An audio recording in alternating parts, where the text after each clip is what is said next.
po sa ating lahat mga Lodi, panibagong araw, kaya panibagong paninisid na naman po tayo ngayon sa ilalim ng dagat. At ngayong araw po ay panibagong bakuran na naman tong aming pinuntahan. Yes po mga Lodi, panibagong bakuran na naman tong aming pinuntahan. Dahil dun kahapon sa aming pinagsisiran ay mga similya pa talaga, so bawal pa po yun. Hindi pa po talaga pwedeng kunin yun. Kaya napagdesisyonan ni Papa kagabi na punta namin itong bakuran na to. At itong bakuran na to ay napagkunan na din ito ng napakaraming scallops.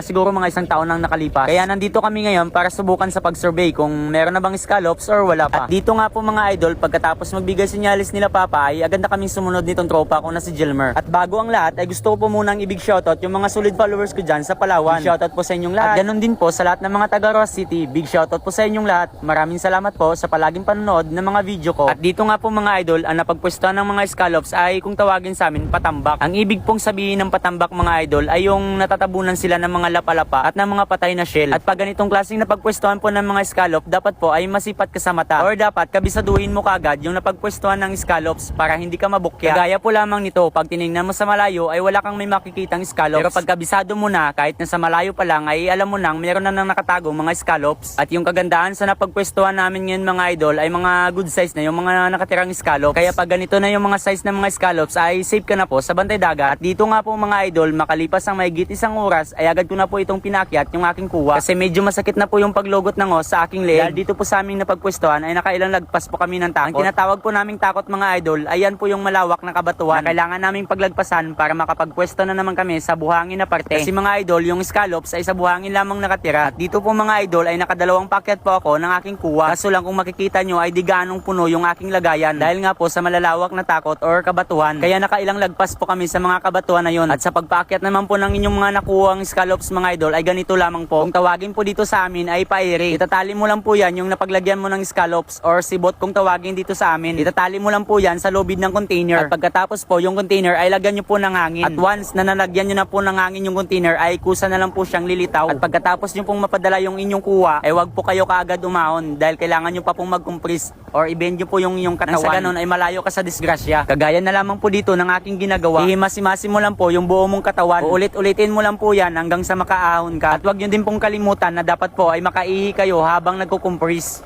At kapag nakaahon ka na ay huwag ka munang umakyat sa inyong bangka. Kumapit ka muna dyan sa tarik ng inyong bangka at ipadyak-padyak mo ang inyong paa. At habang pinapadyak mo ang inyong paa ay kailangan mo pa rin may palabas ang iyong ihi. At pagkatapos nyan ay pwede ka nang mag-relax sa taas. So mga Lodi, makalipas ang mahigit 3 oras sa ilalim ng dagat ay ganito po kadami yung nakuha naming scallops. At lahat po ay pasado sa size na hinahanap ng mga bantay dagat. Kaya safe na po tayo sa mga bantay dagat. At kung ikaw na nakaabot sa part ng video ito idol ay pwede ko bang mahingi yung suporta mo? Please paki-like and share naman ang video ito. At sana din po ay wag mong kalimutang i-follow ako para mas updated ka pa sa mas maraming video na i-upload. So hanggang dito na lang po. Maraming salamat.